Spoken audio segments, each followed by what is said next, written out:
Hello everyone, আসসালামু আলাইকুম। ছোট্ট একটা ঘটনা আমি আপনাদের সাথে একটু শেয়ার করি। আমাদের ঢাকাতে বৃষ্টি হচ্ছে, তো আমি বেলকনির সামনে এসে দেখি যে অনেক জোরে সোরে বৃষ্টি। তো ভাবলাম আপুদের ভাইয়াদের সাথে শেয়ার করি, যেহেতু আমার বৃষ্টি অনেক ভালো লাগে। তো এইখানে আমি যখন ঝুঁইকে দেখতেছিলাম নিচের দিকে, দেখি যে একটা কবুতর ভিজে গেতেছে আর উপরের দিকে তাকিয়ে রয়েছে।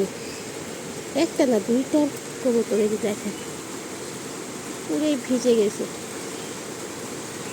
বললেন। আর এইটা হলো আমাদের গলি, দেখেন কত পানি, পুরান ঢাকা গলি গলি পানি থাকে।